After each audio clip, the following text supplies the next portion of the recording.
बिस्मिल्लाहिर्रहमानिर्रहीम। आज का जो हमारा वीडियो टॉपिक है वो है अकाउंटिंग फॉर मटेरियल्स। मटेरियल देखें, आजकल जो अगर हम बात करें मैन्युफैक्चरिंग बिजनेसेस की या मैन्युफैक्चरिंग इंडस्ट्री की, तो one of the largest item जो आप होल्ड कर रहे हैं वो क्या है? वो मटेरियल है। और मटेरियल क्यों होल्ड किया जाता है? तो देखें, अगर हमारे पास अनयूजुअल ऑर्डर आ जाए, कोई कस्टमर ने एकदम से बहुत बड़ा ऑर्डर कर दिया, और अगर आपके पास इन्वेंट्री मौजूद ना हुई, बफर इन्वेंट्री या सेफ्टी इन्वेंट्री या एक्स्ट्रा इन्वेंट्री ना हुई, तो आप कस्टमर लूज़ कर सकते हैं, आप सेल्स लूज़ कर सकते हैं। और हम क्यों स्टॉक रखते हैं?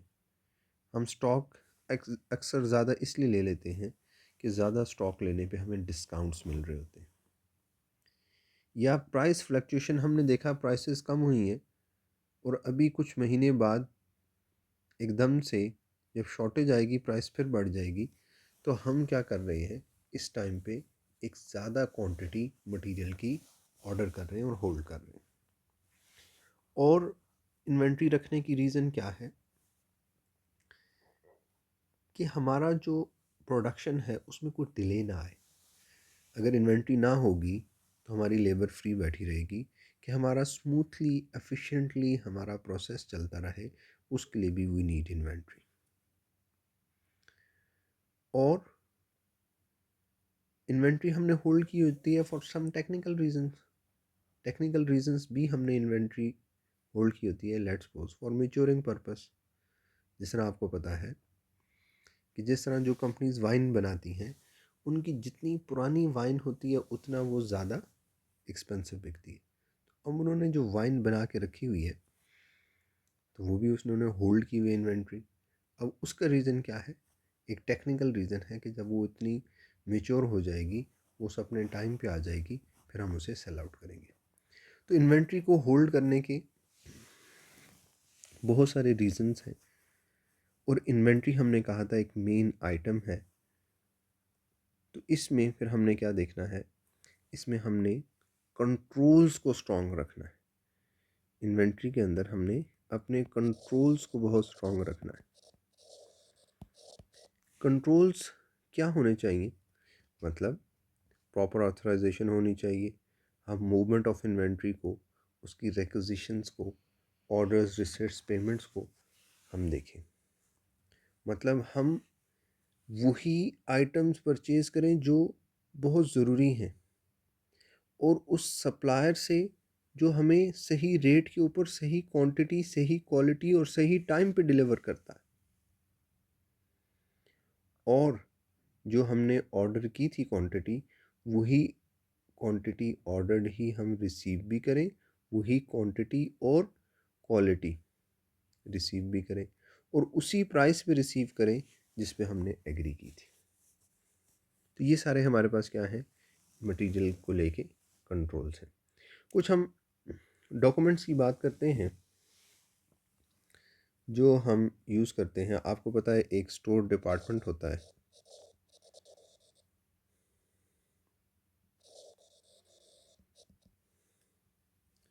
एक प्रोडक्शन डिपार्टमेंट है,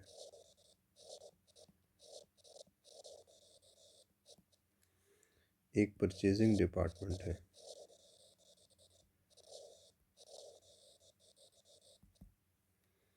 और ये एक एक्सटर्नल सप्लायर है।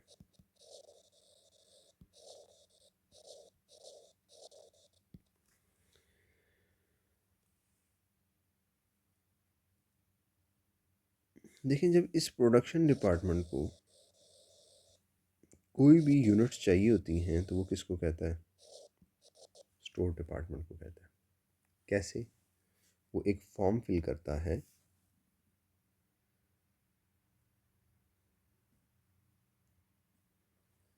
जिसे हम कहते हैं मटेरियल या गुड्स रिक्विजिशन फॉर्म या नोट।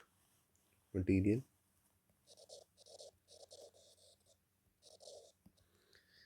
रिक्विजिशन मीन्स रिक्वेस्ट,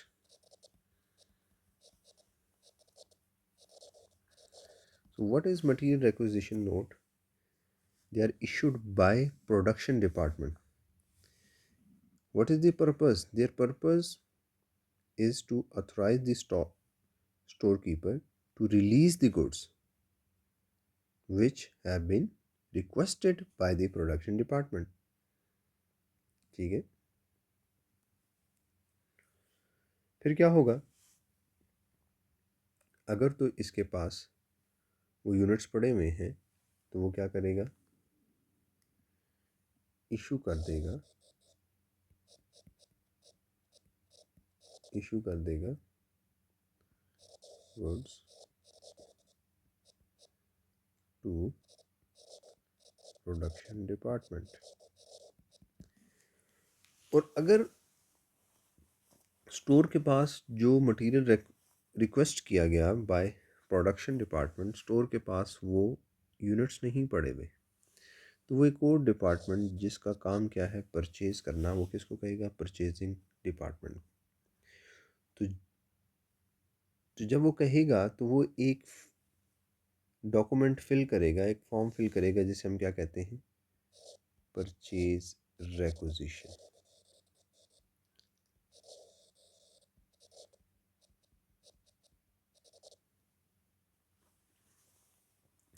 अब जैसा देखिए मटेरियल रिक्विजिशन क्या था? प्रोडक्शन डिपार्टमेंट को मटेरियल चाहिए था तो उसने रिक्वेस्ट किया स्टोर। अब स्टोर के पास अगर वो गुड्स नहीं है तो वो अब रिक्वेस्ट करेगा परचेजिंग को कि आप ये यूनिट्स क्या करें? परचेज करें। अब ये परचेजिंग डिपार्टमेंट क्या करेगा? कोटेशंस लेगा, जो कि हम ऑलरेडी बचपन से पढ़ते आ रहे हैं, और बस सप्लायर को, एक्सटर्नल सप्लायर को सिलेक्ट करेगा और उसे क्या देगा? ऑर्डर देगा। Orders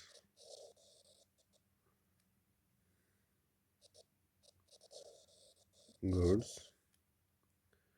using a purchase order. और वो एक्सटर्नल सप्लायर जो है गुड्स किसको भेज देगा? स्टोर डिपार्टमेंट को। स्टोर डिपार्टमेंट इशू कर देगा।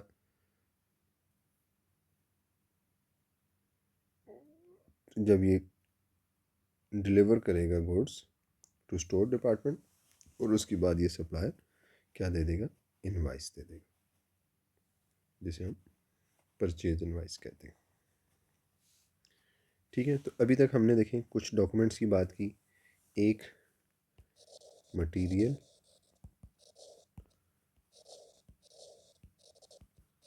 Requisition note. Material requisition note क्या होता है? हमने कहा था material requisition notes are issued by production department, क्योंकि मटेरियल की रिक्वेस्ट कौन कर रहा है? जिसे चाहिए, किसको चाहिए? प्रोडक्शन डिपार्टमेंट को चाहिए। आर इशूड बाय, ये कौन इशू करता है? Issued by production department to किसको? स्टोर को। देयर पर्पस क्या है? ऑथराइज करता है स्टोर कीपर को कि आप इतना मटेरियल, इतनी गुड्स क्या करें? रिलीज़ करें, हमें प्रोडक्शन में चाहिए। और फिर हमने अगली बात क्या की? Purchase requisition.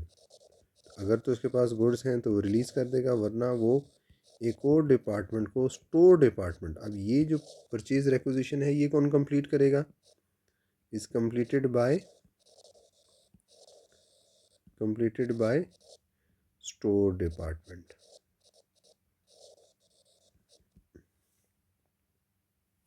ठीक है, एंड सेंड टू, और ये किसको सेंड किया जाएगा? परचेजिंग डिपार्टमेंट को।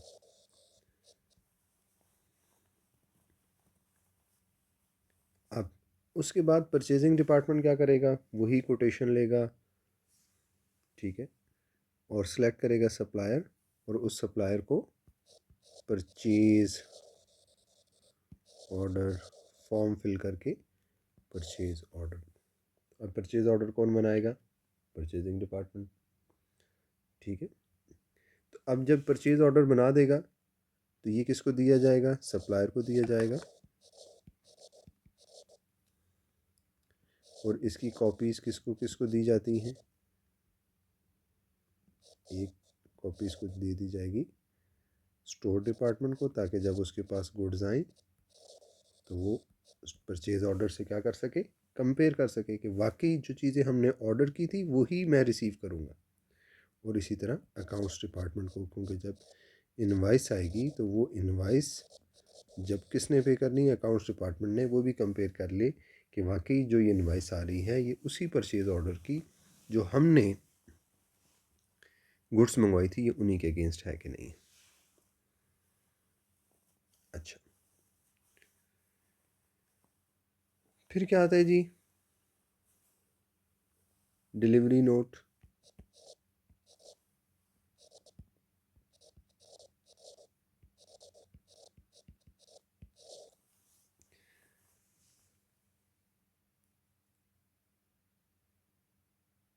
डिलीवरी नोट जब सप्लायर गुड्स डिलीवर करता है उसके साथ जो नोट इशू किया जाता है उसे हम क्या कहते हैं? डिलीवरी नोट कहते हैं।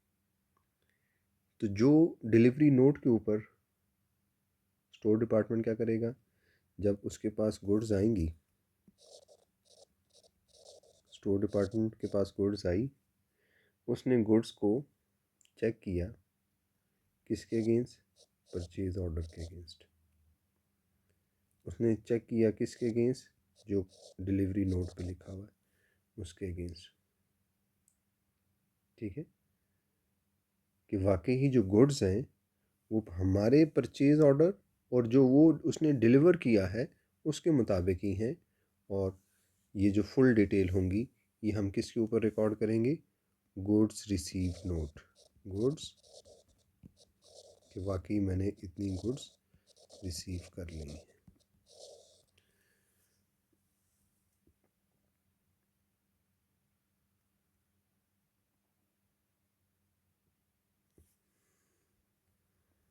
फिर इसी गुड रिसीव नोट की एक कॉपी जो हम किसके साथ अटैच करेंगे? अपने परचेज ऑर्डर के साथ, कि वाकई जो हमने ऑर्डर किया था उसके अगेंस्ट हमें ये गुड्स रिसीव हुई हैं। ये हम किसको भेज देंगे? ये हम परचेजिंग डिपार्टमेंट को भेज देंगे, ताकि जब वो इनवाइस आए तो वो उसी के अगेंस्ट हम क्या कर सकें? मैच भी कर सकें। तो देखिए कितनी आसान सा सिंपल सा ये सारा स्ट्रक्चर है। फिर कुछ और डॉक्यूमेंट्स भी जो यूज़ किए जाते हैं आपको पता होना चाहिए। मटेरियल रिटर्न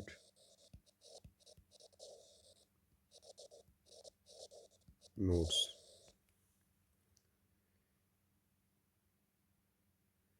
देखो, अगर स्टोर डिपार्टमेंट ने प्रोडक्शन डिपार्टमेंट को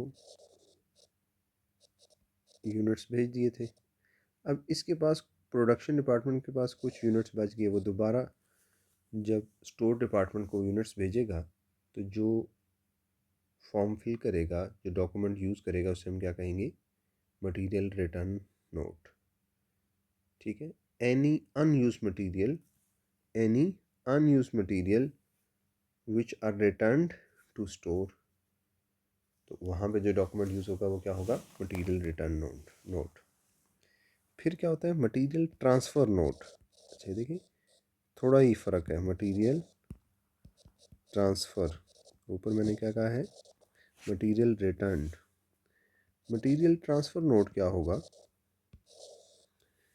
document that transfer of material from one production department to another. ये प्रोडक्शन डिपार्टमेंट 1 था, ये प्रोडक्शन डिपार्टमेंट 2 था, यहाँ से इसने दूसरे डिपार्टमेंट को दे दिया, तो ये मटेरियल ट्रांसफ़र नोट है। और मटेरियल रिटर्न नोट क्या है? प्रोडक्शन डिपार्टमेंट ने किसको दे दिया? स्टोर डिपार्टमेंट को। तो थोड़ा सा देखो फ़र्क है, एक प्रोडक्शन डिपार्टमेंट ने दूसरे प्रोडक्शन डिपार्टमेंट को दिया तो मटेरियल ट्रांसफ़र हो रहा है from one department to another department. Material return हो रहा है from production department to store. फिर क्या है जी? Goods return note. Goods return notes.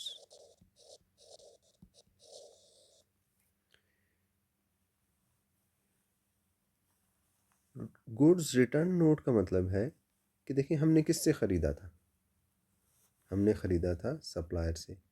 अगर हम कुछ गुड्स सप्लायर को वापस कर दें,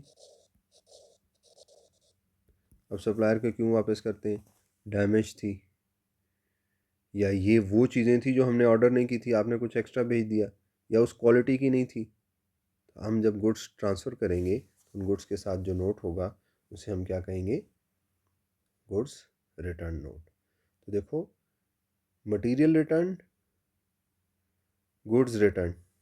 अब सिर्फ और सिर्फ मसला कहाँ पे, गुड्स रिटर्न, मटेरियल रिटर्न। तो मटेरियल रिटर्न क्या था, when production department return unused material to store, and when we return damaged goods or unordered goods to supplier is called goods return note। या जब जो फॉर्म यूज़ करेंगे वो क्या है, गुड्स रिटर्न नोट। फिर इसके बाद credit note.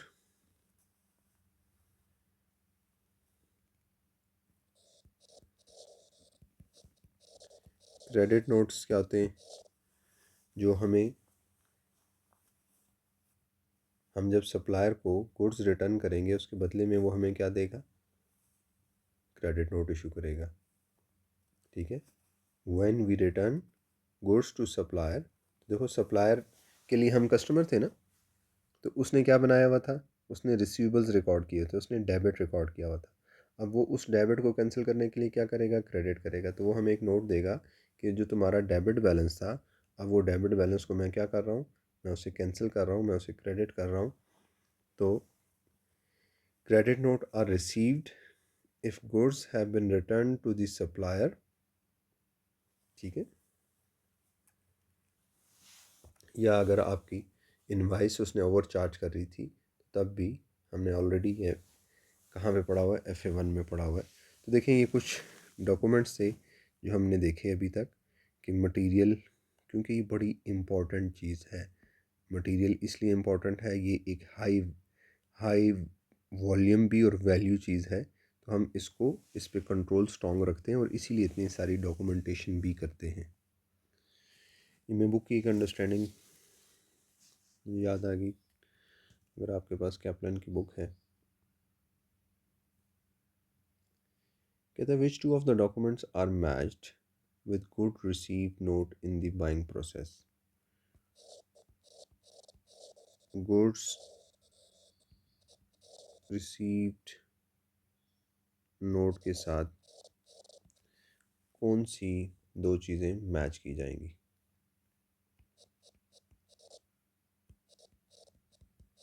Invoice from supplier, या परचेज इनवाइस कह देता हूँ, परचेज इनवाइस,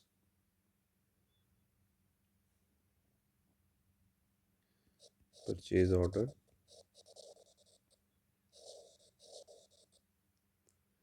परचेज रिक्विजिशन,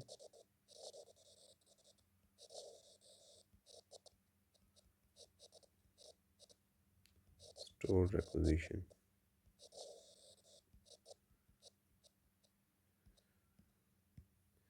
देखिए, अभी हम अपने कंसेप्ट पे जाते हैं। Good receive note, goods receive note. हमने क्या कहा था कि गुड रिसीव नोट कि जो वो डिलीवर कर रहा है, तो क्या वही हमारा परचेज ऑर्डर था।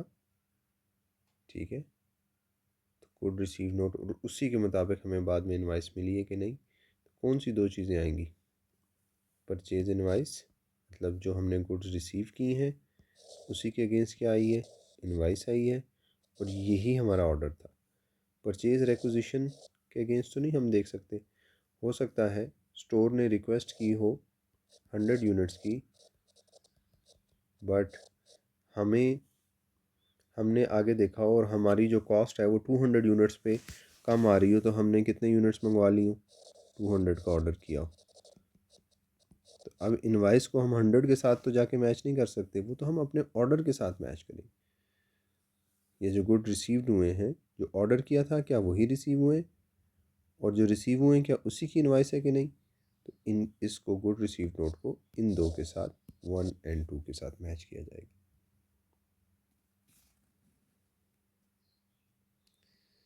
अच्छा, नेक्स्ट सवाल है इसी तरह एक, कहते हैं कौन से ऐसे डॉक्यूमेंट्स हैं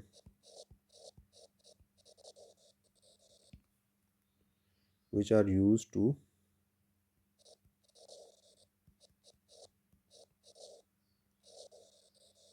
update store ledger cards for inventory.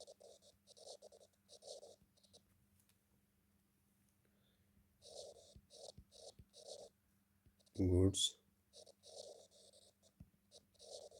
Receive note,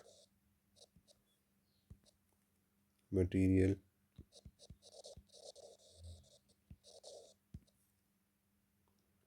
return note,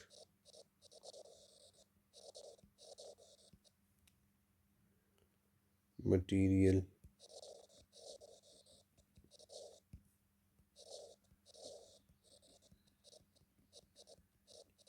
requisition note,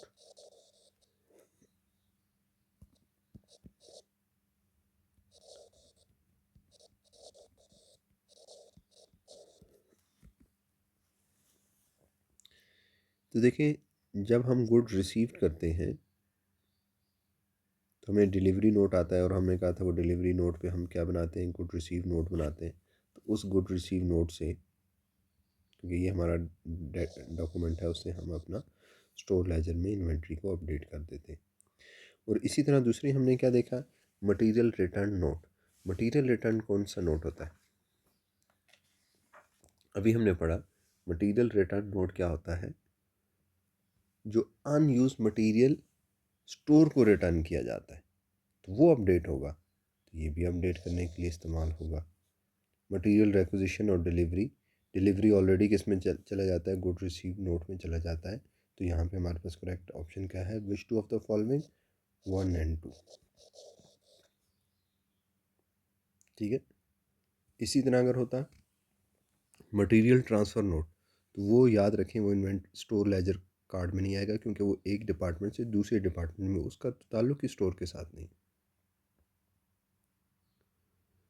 समझ आ गई बात। अब बात करते हैं जी total cost of having inventory.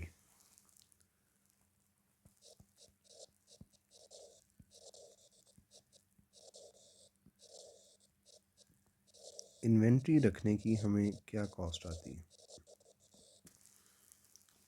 तो नंबर 1, एक तो हमें प्रोडक्ट ख़रीदना है, तो वो परचेज़ प्राइस भी एक हमारी कॉस्ट है।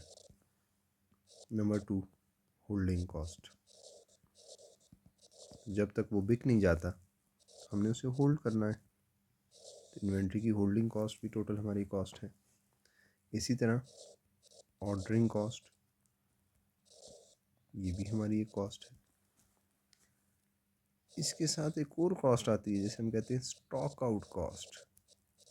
अगर हमारा स्टॉक ना हुआ तो उसकी वजह से जो हमारी सेल्स, लॉस ऑफ सेल्स होगी, जो हमारा बिजनेस की गुडविल डैमेज होगी, वो क्या है, स्टॉक आउट कॉस्ट। फिर इसके अलावा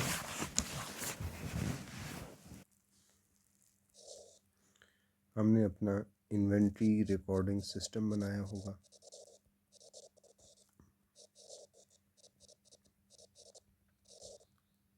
उसकी कोई ना कोई कॉस्ट होगी।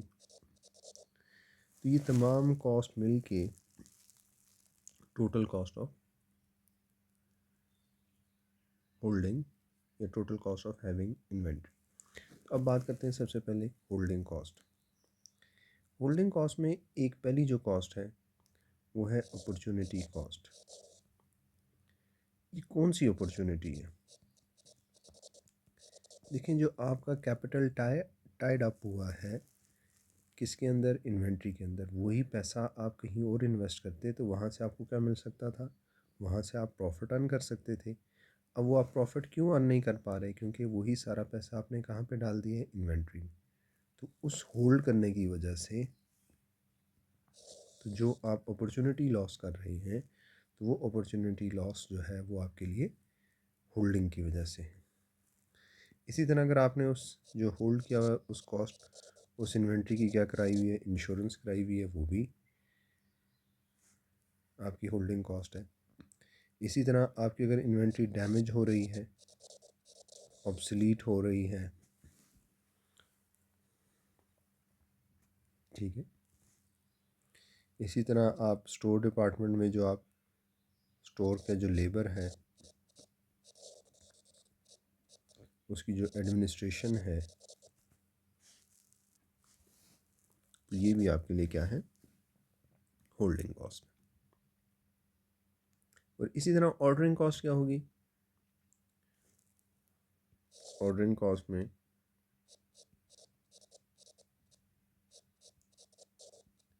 ट्रांसपोर्ट कॉस्ट होगी, ठीक है, क्लरिकल कॉस्ट होगी, बार बार आप जो फ़ोन करेंगे, जो बंदा आपने रखा होगा, एडमिनिस्ट्रेशन कॉस्ट होगी, ये सारी कॉस्ट क्या है, ऑर्डरिंग कॉस्ट। और स्टॉक आउट कॉस्ट क्या है, अभी मैंने कहा था loss of sales, long term damage to the business, goodwill का कम हो जाना। फिर हो सकता है आपके पास एकदम से आपको जल्दी ऑर्डर मंगवाना पड़े, तो उसके लिए आपको क्या करना पड़े, ज़्यादा पे करना पड़े, आपको अपने प्रोडक्शन को स्टॉप करना पड़े due to shortage of raw material. तो ये सारे क्या हैं, स्टॉक आउट कॉस्ट है। और फिर हमने आखिरी क्या कहा था, इन्वेंट्री रिकॉर्डिंग सिस्टम। हम जो स्टोर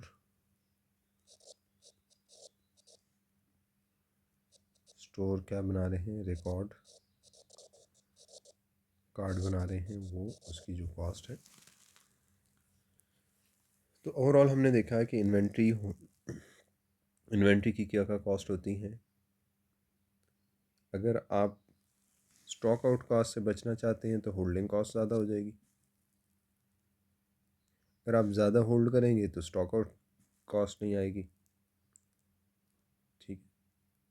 और अगर आप ऑर्डरिंग कॉस्ट को ज़्यादा या कम करते हैं तो वो भी किया जा सकता है। अगर आप नंबर ऑफ़ ऑर्डर्स कम कर दें और एक ऑर्डर में ज़्यादा चीज़ें मंगवाने लग जाएं तो होल्डिंग कॉस्ट तो बढ़ जाएगी, but ordering number of orders कम होंगे, तो जब नंबर ऑफ़ ऑर्डर्स कम होंगे तो ऑर्डरिंग कॉस्ट कम हो जाएगी।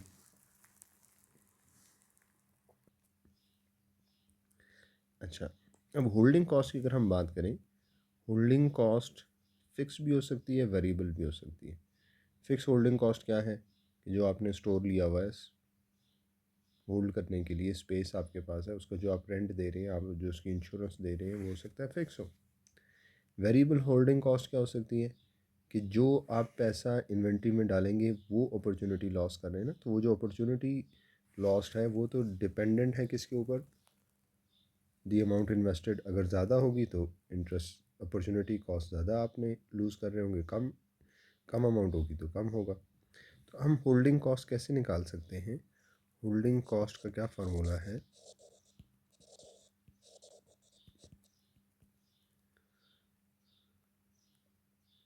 Average inventory multiply by cost of holding a unit. अब एवरेज इन्वेंट्री क्या होता है,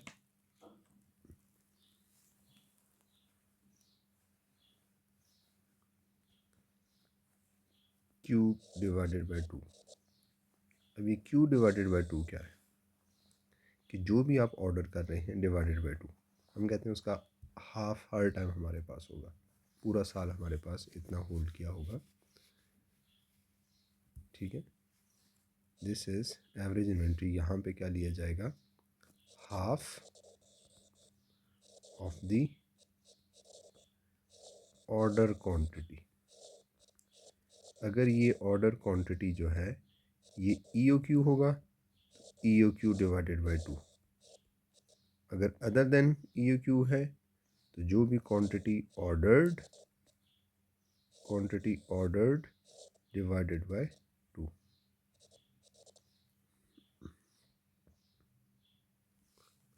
फिर इसके बाद हमारे पास क्या है, ऑर्डरिंग कॉस्ट, कॉस्ट ऑफ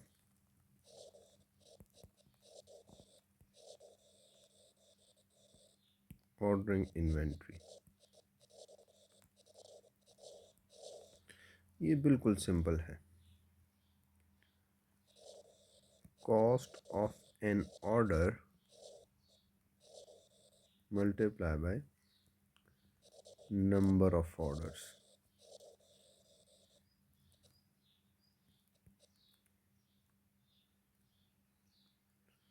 पर एनम कर देता हूँ ताकि ये क्या आ जाएगी, टोटल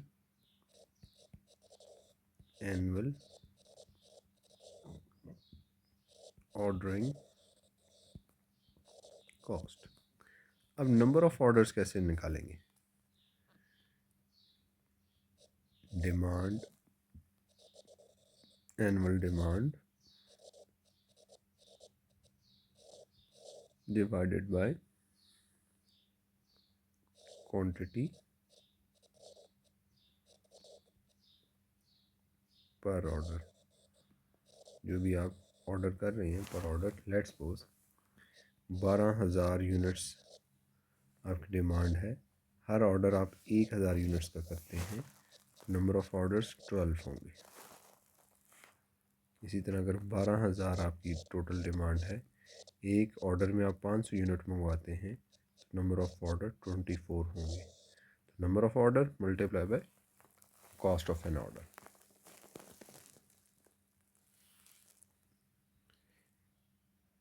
तो अगर आप देखें total annual inventory cost, total annual inventory cost is equal to total annual inventory cost is equal to purchase price plus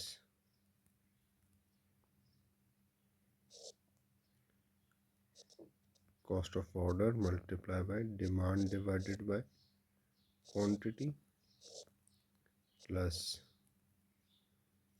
Q by 2 average inventory multiplied by cost of holding an item। ये तमाम cost को जब हम add करेंगे तो ये क्या आ जाएगी, टोटल एनुअल इन्वेंट्री कॉस्ट। अब परचेज प्राइस कैसे होगी, डिमांड या number of units, demand multiply by purchase price per unit, multiply कर दें तो टोटल आपको पता चल जाएगा।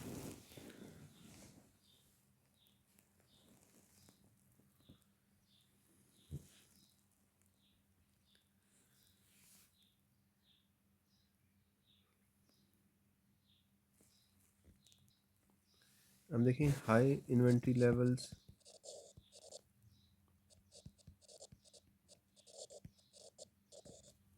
लो इन्वेंट्री से क्या होगा,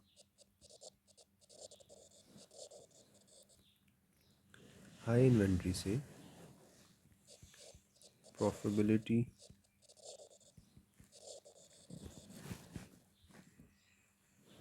कम होती है, यहाँ से प्रॉफिटेबिलिटी ज़्यादा होती है। यहाँ पे सवाल आता है ऐसा क्यों, देखो जब हाई इन्वेंट्री होगी तो ज़्यादा अपॉर्चुनिटी लॉस कर रहे होंगे, ज़्यादा पैसा कहाँ पे पड़ा होगा, इन्वेंट्री में। यहाँ पे जब कम इन्वेंट्री होगी तो कम पैसा इन्वेंट्री में टाई अप होगा, तो आप वो कहीं और इन्वेस्ट करके रिटर्न कमा सकते हैं, ठीक है। तो बट हाई इन्वेंट्री से हमें क्या है, स्टॉक आउट्स बच जाएंगे। लो इन्वेंट्री से दूसरी कॉस्ट कौन सी बढ़ सकती है, स्टॉक आउट्स हो सकते हैं, लॉस ऑफ कस्टमर हो सकता है, लॉस ऑफ सेल्स हो सकती हैं, गुडविल डैमेज हो सकती है। तो अब फिर इसका मतलब क्या है, हमें क्या चाहिए, हमें हाई इन्वेंट्री से, अच्छा हाई इन्वेंट्री से एक और क्या चीज़ होगी, होल्डिंग कॉस्ट बढ़ जाएगी। और लो इन्वेंट्री लेवल से हमारी होल्डिंग कॉस्ट कम होगी क्योंकि इनमें एवरेज इन्वेंट्री कम होगी। तो यहाँ से भी इसकी वजह से भी प्रॉफिटेबिलिटी लो इन्वेंट्री में ज़्यादा होगी, हाई लेवल के अंदर क्या होगी, होल्डिंग कॉस्ट ज़्यादा होगी। तो होल्डिंग कॉस्ट ज़्यादा होगी तो प्रॉफिट कम होगा।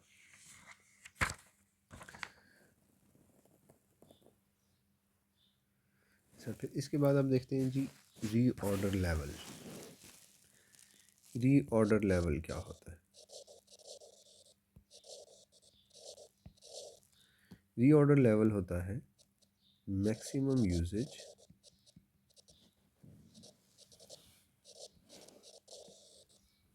इनटू